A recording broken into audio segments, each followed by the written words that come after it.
আসসালামু আলাইকুম। আজকে আমরা পরিবেশ রসায়নের সেকেন্ড ক্লাসটা করব। Second part. আমি খুবই ছোট, ছোট পার্টে ক্লাসগুলো দিচ্ছি।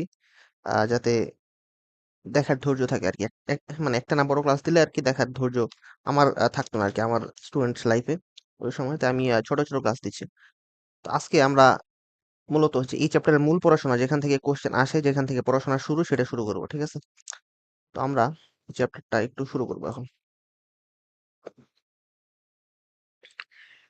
তো গ্যাসীয় অবস্থা এবং গ্যাসের বৈশিষ্ট্য। এই চ্যাপ্টার থেকে মূলত মানে আমাদের প্রথমে একটা চ্যাপ্টার শুরু করার আগে আমাদের জানতে হবে যে কোন জায়গা থেকে বেশি বেশি প্রশ্ন আসে। তো প্রথম দুইটা টপিক যেটা ছিল বায়ুমণ্ডলীয় গঠন এবং ঘূর্ণিঝড় এবং জলোচ্ছ্বাস, সেখান থেকে প্রশ্ন তুলনামূলকভাবে কম আসে। প্রশ্ন শুরু হবে এখন থেকে।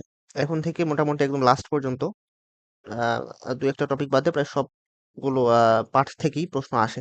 তো আমরা এটা শুরু করছি। গ্যাসীয় অবস্থা এবং গ্যাসের বৈশিষ্ট্য। এখান থেকে তোমাদের যেটা জানতে হবে সেটা হলো যে তোমরা জানো আসলে যে গ্যাসের নির্দিষ্ট কোনো আকৃতি বা আয়তন নাই। এটা যেই পাত্রে রাখা হয় সে পাত্রের আয়তন আকৃতি ধারণ করে। গ্যাসের ঘনত্ব, ঘনত্ব মানে কি গ্যাসের ঘনত্ব কখন গ্যাসের ঘনত্বের উপর চাপ এবং তাপের প্রভাব। আমি যদি তাপমাত্রা বাড়াই তাহলে গ্যাসের ঘনত্ব কি হবে? কমে যাবে। কারণ কি? সেই গ্যাসের অণুগুলো গতিশক্তি লাভ করে গতিশক্তি লাভ করবে এবং পরস্পর থেকে দূরে সরে যাবে। তার মানে গ্যাসের ঘনত্ব এখানে কমে যাবে। আর যদি কি করি আমরা চাপ প্রয়োগ করি, বাহির থেকে চাপ প্রয়োগ করি তাহলে কি হবে? গ্যাসের অণুগুলো একদম কাছে চলে আসবে মানে ঘনত্ব বেড়ে যাবে। যেহেতু আয়তন সংকোচন হবে তো এই বিষয়গুলো তোমরা জানো, হ্যাঁ? তো এখানে নেক্সট পয়েন্ট যেটা চাপ প্রয়োগে আয়তন সংকোচন এটাও হয় তোমরা জানো। তাপে আয়তন সম্প্রসারণ এটাও জানো। যেহেতু সবকিছু আসলে ঘনত্বের সাথে রিলেটেড। এটা একটু ইম্পর্টেন্ট যে সমসত্ব মিশ্রণ ক্ষমতা। তোমরা জানো যে পারস্পরিক বিক্রিয়াবিহীন যে গ্যাস অণুগুলো একসাথে থাকবে তারা পরস্পর সমান সকল অনুপাতে পরস্পরের সাথে সম্পূর্ণরূপে মিশ্রিত হয়ে সমসত্ব মিশ্র তৈরি করবে। এই বিষয়টা তোমাদের নেক্সট একটু কাজে লাগবে। এজন্য একটু এটা মাথায় রেখো আরকি। সমসত্ব মিশ্রণ তৈরি করবে। এই মানে গ্যাসের বৈশিষ্ট্য যেটা তোমরা একদম ছোটকাল থেকে ক্লাস 4-5 থেকে শিখে আসতেছো ওইটাই, ওইগুলাই। তো গ্যাসের সূত্রসমূহ এখন থেকে গ্যাসের সূত্র তোমরা জানো যে আমরা একটা সূত্র এসিতে একবার পড়ে আসছো। তো তোমাদের তো আর ধরে, ধরে পড়ানোর কিছু নাই। আমরা জানি একটা সূত্র, আদর্শ গ্যাস সূত্র আমরা যেটাকে বলি পিভি সমান এনআরটি, রাইট? এটা তোমরা জানো। পিভি সমান এনআরটি। এই ক্ষেত্রে তোমরা কয়েকটা চলক নিয়ে আমরা এখানে কাজ করব। এক হচ্ছে পি, তারপরে ভি, এন, টি, আর হচ্ছে ধ্রুবক। তো এই আর নিয়ে আমাদের খুব একটা কথা নাই। তো পি হচ্ছে চাপ, আয়তন, মোল সংখ্যা এবং তাপমাত্রা। এগুলো নিয়ে আমরা আলোচনা করব। এইগুলো নিয়ে আলোচনা করতে গিয়ে আমাদের ৩ থেকে ৪ টা সূত্র আসবে সামনে। সেই সূত্রগুলো আমরা পড়ব। তার আগে যেহেতু এই কয়েকটা রাশি নিয়ে বা চলক নিয়ে আমরা আলোচনা করব, তাই এদের একক কি হবে? চাপের একক কি? আয়তনের একক কি? মোল সংখ্যার একক কি? এটা মোল, এটা আমরা জানি। তাপমাত্রার একক কি? এই এককগুলো নিয়ে একটু আলোচনা এখন আছে, ঠিক আছে? তো আমাদের সূত্র আছে ৩ টা আমরা জানি। বয়েলের সূত্র, চার্লসের সূত্র, আর হচ্ছে অ্যাভোগাড্রোর সূত্র, আর হচ্ছে এই সবগুলো একটা সমন্বিত সূত্র। তো আদর্শ গ্যাস সমীকরণ থেকে আমরা সবকিছু পেয়ে যাই। এর আগে আমরা সূত্র শুরু করার আগে প্রথমে এই চলকগুলো যেগুলো আছে এগুলোর একক নিয়ে একটু কথা বলবো। যেমন তোমরা জানো, অবশ্যই জানো যে চাপের একক, আমরা চাপকে ছোটবেলা থেকে ফিজিক্সে একরকম চাপের একক ইউজ করি যেটা হচ্ছে এসআই একক, সেটা হচ্ছে আমরা চাপের একক প্যাসকেল ইউজ করি, রাইট? প্যাসকেল বা নিউটন পার মিটার স্কয়ার। অথবা আমরা কেমিস্ট্রিতে ইউজ করি এটিএম বা আমরা মিলিমিটার মার্কারও ইউজ করি। তো ইত্যাদি একক আছে। তো এই এককগুলোর মধ্যে সম্পর্কটা আমাদের জানা লাগবে এবং কোনটা এসআই একক সেটাও জানা লাগবে। সেইম অ্যাজ আয়তন। আয়তনের ক্ষেত্রে এসআই একক আমরা ইউজ করি কি মিটার কিউব অথবা মিলিলিটার ইউজ করি, লিটার ইউজ করি, ইত্যাদি একক ইউজ করি। তো এককগুলোর মধ্যে সম্পর্ক আমাদের জানা লাগবে। তো এটা তো মোল, তোমরা জানো যে এটা মোল হচ্ছে মোল। আর তাপমাত্রার ক্ষেত্রে কয়েকটা একক আছে তোমরা জানো, কেলভিন আছে, ডিগ্রি সেলসিয়াস, ডিগ্রি ফারেনহাইট। তো আমাদের মূলত কেমিস্ট্রিতে এই দুইটার সম্পর্ক কেলভিন এবং সেলসিয়াস তাপমাত্রার সম্পর্কটাই লাগে। তো ফারেনহাইট কেমিস্ট্রিতে ওরকম লাগে না। এটা একটু বই আছে, আমি বই থেকে একটু দাগাই দিব। প্রথমত আমরা একটু আয়তন নিয়ে কথা বলি। আয়তনের এসআই একক হচ্ছে মিটার কিউব, ঠিক আছে? এবং এই যে এই সম্পর্কটা আমাদের জানা লাগবে। এই সম্পর্কটা অ্যাকচুয়ালি একটু যদি সিম্পলি লিখি তাহলে বিষয়টা হবে এইরকম যে ১ মিটার কিউব সমান হচ্ছে ১ লিটার এবং এখানে ১ মিলিলিটার সমান হচ্ছে ১ সেন্টিমিটার কিউব। এখানে একটু ভুল লিখলাম, হ্যাঁ? এটা হবে ১ ডেসিমিটার কিউব। এটা হবে ১ ডেসিমিটার কিউব। ডেসিমিটার কিউব সমান ১ লিটার। আচ্ছা, তো এই জিনিসটা একটু সুন্দর করে লিখি।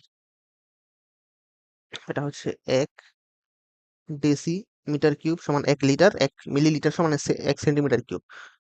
এই জিনিসগুলো তোমরা একটু জানবা। তো চাপ থেকে এখন বিষয়টা কি? তোমরা জানো যে নরমাল যেই চাপ ১ এটিএম বায়ুচাপ যেটাকে বলা হয়, এটা নির্ধারণ করা হয় 0°C তাপমাত্রায় 45° সমুদ্র অক্ষাংশে, যেখানে বায়ুচাপ হবে 760 মিলিমিটার কি বলে পারদচাপের সমান। এই তথ্যটা জানবা, এবং 1 টর সমান 1 মিলিমিটার মার্কারি, এই তথ্যটা জানবা, এবং নিম্নচাপের ক্ষেত্রে আমরা টর এককটা ইউজ করি সেটা জানবা। তো চাপের এসআই একক হচ্ছে প্যাসকেল। তো এই যে চাপের যত একক আছে, হ্যাঁ, এক এটিএম এর সাথে মিলিমিটার মার্কারির সম্পর্ক কি, প্যাসকেলের সম্পর্ক কি, এবং টরের সম্পর্ক কি, বারের সম্পর্ক কি, এই তথ্যগুলো তোমরা একটু জানবা। গেল। তাপমাত্রার ক্ষেত্রে তোমরা জানবা যে কেলভিন তাপমাত্রা সমান সেলসিয়াস তাপমাত্রার সাথে যদি আমরা 273 যোগ করি তাহলে যে তাপমাত্রা পাওয়া যাবে সেটা হচ্ছে কেলভিন তাপমাত্রা। একটা আছে প্রমাণ তাপমাত্রা, একটা হচ্ছে কক্ষ তাপমাত্রা। তো প্রমাণ তাপমাত্রা তোমরা জানো 0°C বা বলা হয় 273 কেলভিন, আর কক্ষ তাপমাত্রা হচ্ছে 25°C বা 298 কেলভিন যেটা। এবার যত এককগুলো আমরা জানলাম, এই এককগুলোকে আমরা দুইটা স্ট্যান্ডার্ডে চিন্তা করব। একটা হচ্ছে এসটিপি, এটার মানে হচ্ছে স্ট্যান্ডার্ড টেম্পারেচার এন্ড প্রেসার, আর হচ্ছে এসএটি, সেটা হচ্ছে standard ambient temperature and pressure. তাপমাত্রা ধরা হয় 0°C বা এত কেলভিন, 273 কেলভিন, এবং চাপ ধরা হয় 1 এটিএম চাপ। আর এটিপিতে তাপমাত্রা ধরা হয় 25°C বা কক্ষ তাপমাত্রা যেটা, এবং চাপ ধরা হয় 100 কিলোপ্যাসকেল। এবং এসএটিপিতে মোলার আয়তন ধরা হয় 24.789 লিটার পার মোল, আর এসটিপিতে মোলার আয়তন ধরা হয় 22.414 লিটার। এটা গেল প্রথমত সূত্র শুরু করার আগে যে এককগুলো আমরা ইউজ করব, যেই রাশিগুলো ইউজ করবো তাদের একক নিয়ে আলোচনা। এইবার সূত্র নিয়ে আলোচনা শুরু করবো। সূত্র নিয়ে আলোচনাটা হবে এরকম যে তোমরা পিভি সমান এনআরটি, এটা একটু মুছে দিই, মুছে দিলে ওকে ফাইন। তো প্রথমত তোমরা দুইটা জিনিসকে স্থির রাখবা, হ্যাঁ, দুইটা জিনিসকে স্থির রাখবা। আর তো হচ্ছে কনস্ট্যান্ট, আর নিয়ে এখন আলোচনা নাই। বাকি দুইটার মধ্যে সম্পর্ক স্থাপন করবা, বাকি দুইটার মধ্যে রিলেশন রিলেশন যেমন প্রথমত আমরা বয়েলের সূত্র নিয়ে আলোচনা করব। বয়েলের সূত্র নিয়ে আলোচনা করার ক্ষেত্রে আমরা দুইটা জিনিস স্থির রাখবো। তো চারটা রাশি নিয়ে আমরা কথা বলতেছি, পি, ভি, এন এবং টি। তো বয়েলের সূত্র যখন আমরা বলবো তখন আমরা দুইটা স্থির রাখবো, এক হচ্ছে টি, এক হচ্ছে এন। যদি স্থির রাখি তাহলে বাকি দুইটার মধ্যে সম্পর্ক স্থাপন করতে হবে। মানে ভি এবং পি এর মধ্যে সম্পর্ক। এই যে ইকুয়েশন এখান থেকে আমরা দেখতে পারতেছি V is inversely proportional to P, right? এটা হচ্ছে বয়েলের সূত্র। তো তোমরা এটা জানো, অ্যাকচুয়ালি তোমরা জাস্ট এই ফর্মটা জানবা।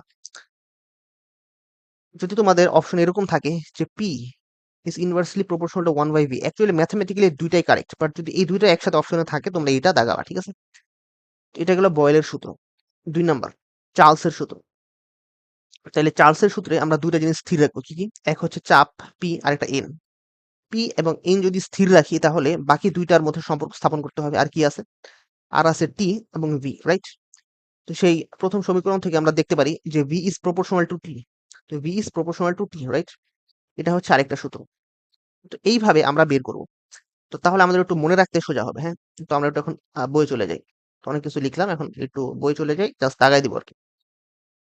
তো বয়লের সূত্র, আমি বললাম যে বয়লের সূত্রে দুইটা জিনিস স্থির থাকবে। এক হচ্ছে স্থির তাপমাত্রা এবং নির্দিষ্ট ভর, ঠিক আছে? তাহলে আমাদের সূত্রটা হবে এরকম যে V is inversely proportional to P, মানে এটা কোনো গ্যাসের আয়তন যেটা তার উপর প্রযুক্ত চাপের ব্যস্তানুপাতিক, এটা হবে সেই সূত্র। এটা হচ্ছে তার গাণিতিক রূপ। আর এই সূত্র থেকে আমাদের দুইটা জিনিস মাথায় রাখতে হবে। এক নাম্বার, যেহেতু এখানে তাপমাত্রাকে স্থির রাখা হয়েছে এর জন্য আমরা যে গ্রাফ পাবো সেই গ্রাফগুলো হবে সমতাপ বা সমষ্ণ লেখো যেটা, ঠিক আছে? সমষ্ণ লেখো বা আইজোথার্ম। আর এই গ্রাফের আকৃতিটা হবে অধিবৃত্তাকার বা হাইপারবোলিক। এই জিনিসটা একটু মাথায় রাখবো তোমরা। তো ব্যাস, বয়লের সূত্র থেকে এই জিনিসটা। এবং আরেকটা জিনিস যে বয়লের সূত্র কিন্তু উচ্চ তাপমাত্রা এবং কম চাপে বিশেষভাবে প্রযোজ্য। উচ্চ তাপমাত্রা এবং কম চাপে, এটা একটু জানবা, এই তথ্যটা একটু জেনে রাখবা। সেকেন্ডলি তোমরা বয়লের সূত্রে একটা অনুসিদ্ধান্ত আছে, হ্যাঁ, স্থির তাপমাত্রা তোমরা জানো। বয়লের সূত্র অ্যাকচুয়ালি কি? বয়লের সূত্র হচ্ছে আমরা দেখলাম যে ভি এবং পি এর মধ্যে একটা সম্পর্ক স্থাপন করে। তার মানে যদি আমরা চাপকে বাড়াই, চাপ যদি অনেক বাড়াই, প্রযুক্ত চাপ যদি বেশি হয়, তখন গ্যাস সংকুচিত হবে। গ্যাস সংকুচিত হইলে অ্যাকচুয়ালি কি হয়? এর ঘনত্ব বেড়ে যায়, রাইট? তার মানে বয়েলের যে অনুসিদ্ধান্ত সেটা হচ্ছে যে ঘনত্বের সাথে একটা রিলেশন আছে। রিলেশনটা কি? রিলেশনটা হচ্ছে এরকম, প্রপোর্শনাল, মানে চাপ বাড়াইলে এর ঘনত্ব বৃদ্ধি পাবে আর কি, এরকম। ঠিক আছে? এই জিনিসটা একটু জানলা। তো বয়েলের সূত্র থেকে যে আলোচনা করার মোটামুটি এটাই।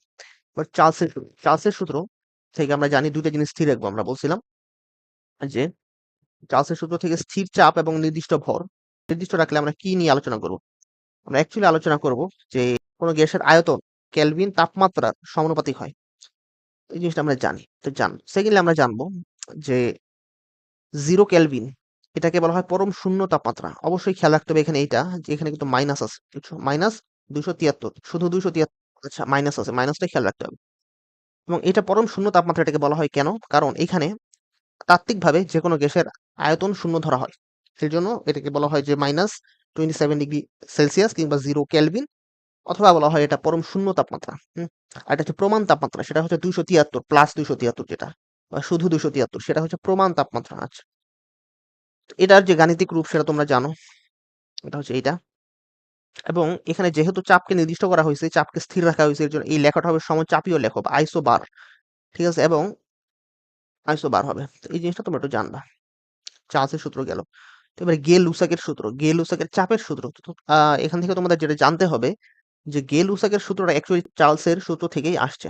হ্যাঁ? চার্লসের সূত্র থেকে আসছে। গে-লুসাকের সূত্রের আরেকটা নাম হচ্ছে এমনটনের সূত্র। এমনটনের সূত্র।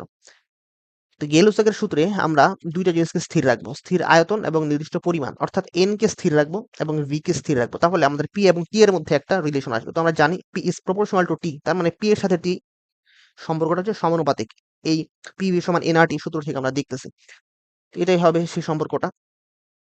এবং যেহেতু এখানে আমরা আয়তনকে স্থির রাখতেছি তার মানে এই লেখাটা হবে আইসোকোর বা এটা হবে সম আয়তনীয় লেখ।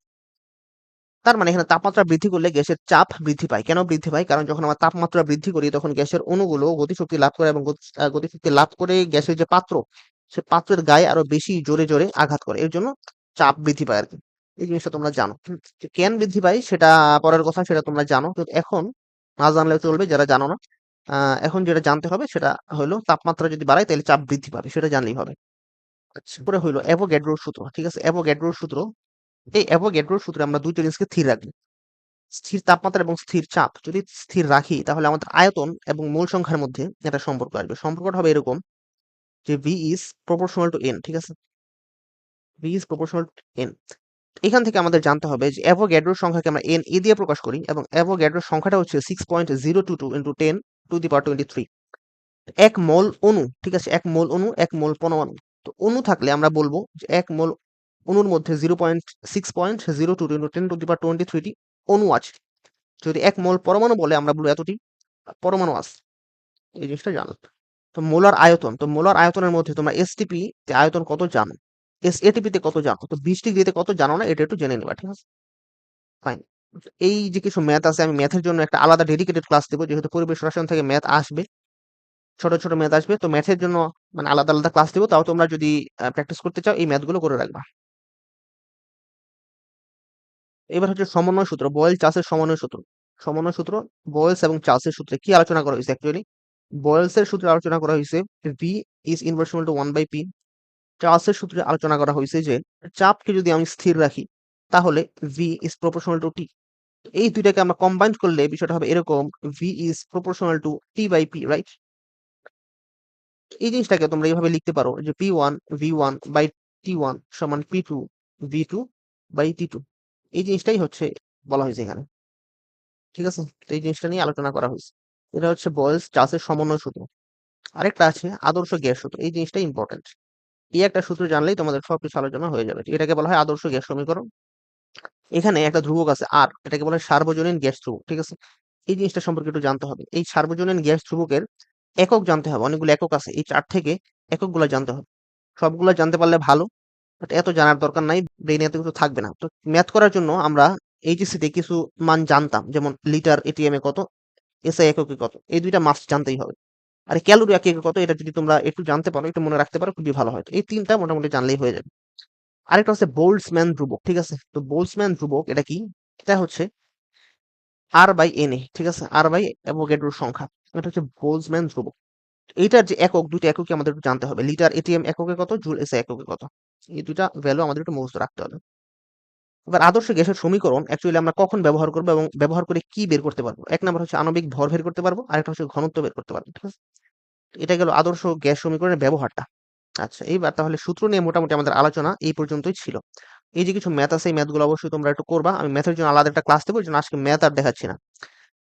এসব হাতে হাতে করতে হবে অবশ্যই, কারণ এখানে আমাদের মেডিকেলে ক্যালকুলেটর অ্যালাউ করে না, তার মানে হাতেই করতে হবে। এবার নেক্সটে আমরা আংশিক চাপ, ঠিক আছে, ডাল্টনের সূত্র যেটা পড়ব। এটা পড়ার আগে তোমাদের মনে রাখতে হবে এখানে আমরা দুইটা কন্ডিশন মেনটেন করবো। এক, তাপমাত্রা থাকবে নির্দিষ্ট এবং বিক্রিয়াবিহীন কোনো গ্যাস মিশ্রণ হবে, অর্থাৎ যে এই মিশ্রণটাতে গ্যাসের অণুগুলো পরস্পর কোনো বিক্রিয়া করবে না, ঠিক আছে। যদি না করে তাহলে আমাদের যে আংশিক চাপ, টোটাল মোট চাপ যেটা গ্যাসীয় উপাদানের মিশ্রণের মোট চাপ, সেটা প্রত্যেকটা গ্যাসের উপাদানের আংশিক চাপের যোগফলের সমান। এটা মানে কি তোমরা অ্যাকচুয়ালি জানো, রাইট? তাও আমি একটু জাস্ট লিখবো এখানে। তো এই বিষয়টা হচ্ছে এরকম যে ধরো যে এটা একটা পাত্র, এই পাত্রে তিনটা গ্যাস আছে, হ্যাঁ, তিনটা গ্যাসের মিশ্রণ আছে এ বি সি। তো এই পাত্রের আয়তন হচ্ছে ভি। তার মানে আমরা এই টোটাল মিশ্রণের মোট চাপ যদি বের করতে চাই, এটা হবে সবগুলো গ্যাসের আংশিক চাপের যোগফলের সমান। হ্যাঁ, আংশিক চাপের যোগফলের সমান, এটা হচ্ছে আংশিক চাপ, ডাল্টনের আংশিক চাপের সূত্র। তো আংশিক চাপ বলতে কি বোঝায়? এ গ্যাসের আংশিক চাপ বা পি এ বলতে বোঝায় যে এই টোটাল পাত্রে এখন তিনটা গ্যাস আছে, যদি একটা গ্যাস থাকতো, শুধু শুধু থাকতো এ এবং বি গুলো থাকতো না, হ্যাঁ, শুধু এ থাকতো এবং বি যদি না থাকতো, বি এবং সি যদি না থাকতো, তখন এই এ পাত্রটা, টোটাল এ গ্যাসটা টোটাল পাত্রের উপর যেই চাপটা দিত সেটাকে বলা হয় এ গ্যাসের আংশিক চাপ। সেম এস বি গ্যাসের আংশিক চাপ মানে যদি শুধু বি গ্যাসটা থাকতো, এ এবং সি না থাকতো, তখন এই বি গ্যাস এই টোটাল আয়তনের পাত্রের মধ্যে যে চাপ দিত সেটা হচ্ছে বি গ্যাসের আংশিক আয়তন, আংশিক চাপ। সি গ্যাসের আংশিক চাপ মানে সি গ্যাসটা যদি একা থাকতো এই পুরো পাত্রের মিশ্রণে, শুধু সি গ্যাসটাই বিদ্যমান থাকতো, তখন সি গ্যাস এই পাত্রের উপর যে চাপ দিত সেটা হচ্ছে সি গ্যাসের আংশিক চাপ। আশা করি বিষয়টা তোমরা বুঝতে পারছো। তো এখানে এই জিনিসটাই লিখা আছে। আরেকটা জিনিস তোমরা জানবা যে টোটাল আমরা বায়ুমণ্ডলে যে চাপের কথা বলি সেটা অ্যাকচুয়ালি যত শুষ্ক গ্যাস আছে সেটার সাথে জলীয় বাষ্পও থাকে, তোমরা জানো। সেই জলীয় বাষ্প, এই দুইটার অ্যাকচুয়াল যোগফলটাই হচ্ছে টোটাল বায়ুমণ্ডলের চাপ, এটিএম 1 ATM আমরা যেটাকে ধরি। বিষয়টা হচ্ছে এটা। এবং তোমরা খেয়াল রাখবা যে বায়ু কি, বায়ু হচ্ছে একটা বিক্রিয়াবিহীন মিশ্রণ, ঠিক আছে।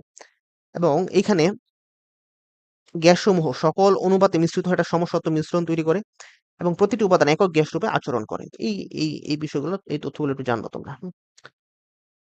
এরপরে মূল ভগ্নাংশ বিষয়টা কি? মূল ভগ্নাংশ হচ্ছে তোমার উপাদানের মোট মোল সংখ্যা যেটা, সেটার সাথে গ্যাসের মিশ্রণের মোট মোল সংখ্যা ভাগ দিবা। তো এই বিষয়টা তোমরা জানো, তোমরা ম্যাথ করার ক্ষেত্রে সব করছো আগে। এখানে একটা জিনিস আছে, এই জিনিসটা যদি তোমরা মুখস্থ করতে পারো খুবই ভালো। অনেকগুলো গ্যাসের আংশিক চাপ দেয়া আছে, বাট এত কিছু আমাদের মুখস্থ থাকে না, মাথায় থাকার দরকারও নাই, ঠিক আছে। এত প্রেশার মাথায় নেওয়ার দরকার নাই, যদি আসেও না পারলেও সমস্যা নেই। এত এত পারতে হবে কেন? হ্যাঁ, এই একটার জন্য চান্স মিস হবে না। হয়তো ফার্স্ট হতে পারবা না, সেকেন্ড হতে পারবা, বা থার্ড হতে পারবা না, ফোর্থ হতে পারবা, পারবা। এখানে বায়ুমণ্ডলের চাপ ধরা হয় 1 ATM 760 মিলিমিটার মার্কারি। জাস্ট এই একটা তথ্য জানলেই হবে, এই উপরের গুলা কোনো প্রয়োজন নাই, বাদ। ঠিক আছে, ফাইন। এই বিষয়টা তোমরা জানলা। সেকেন্ডলি আমরা যেটা এখন জানবো,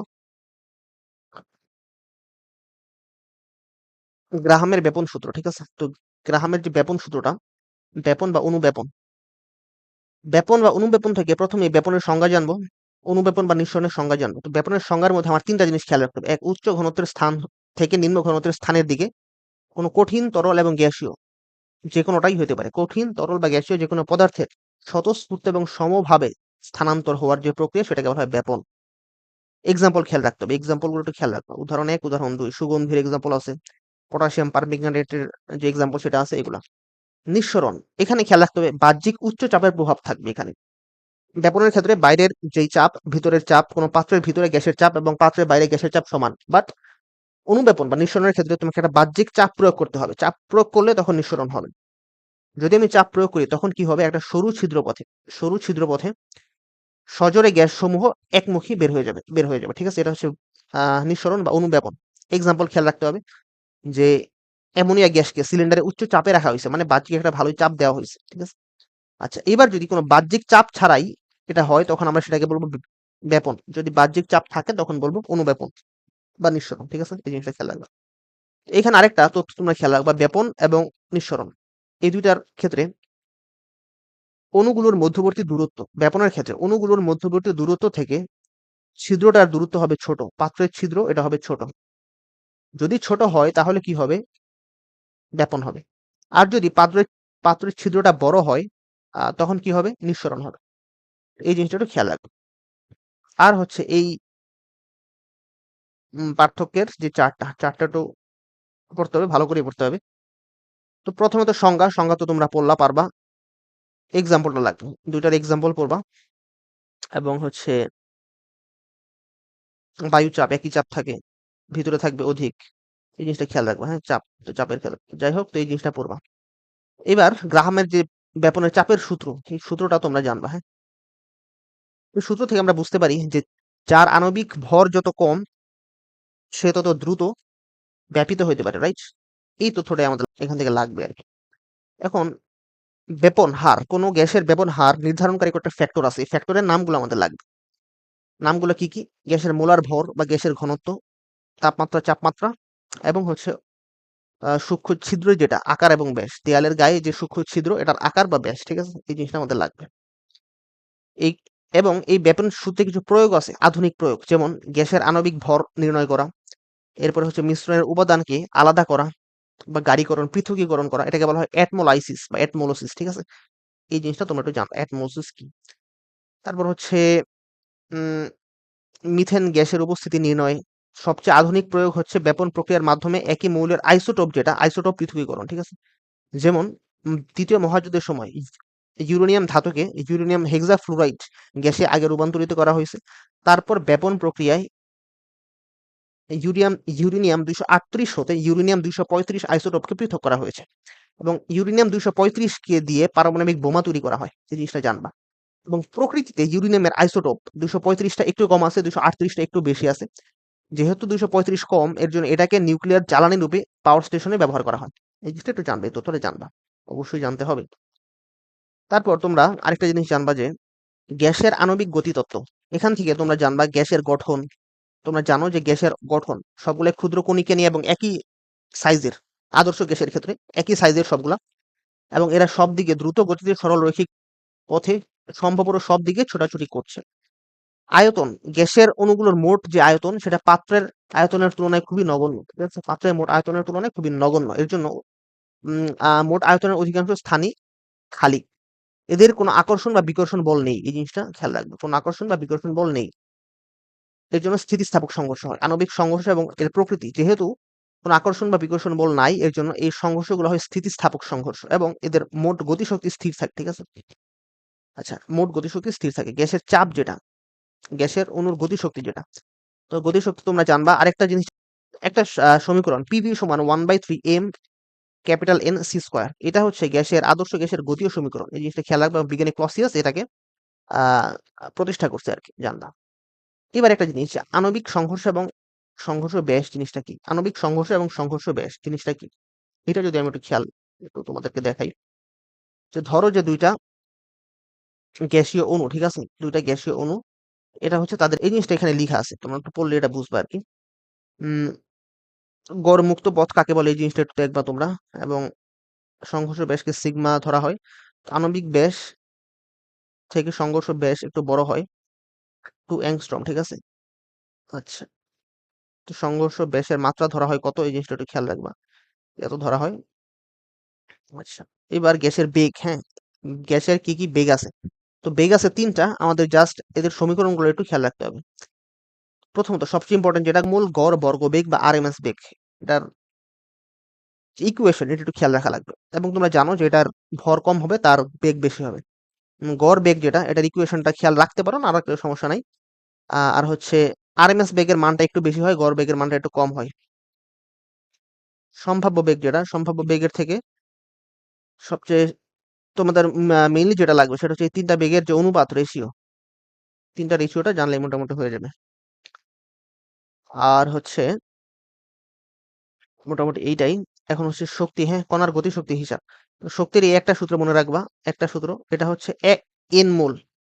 এন মোলের যদি একটা সূত্র তোমরা মনে রাখতে পারো, তাহলে কি হবে, আমি একটু লিখি এটা, যে এন মোল অণুর গতিশক্তি, এটা হচ্ছে 3 nRT ডিভাইডেড বাই 2 জুল। হ্যাঁ, এটা হচ্ছে এন মোল অণুর গতিশক্তি।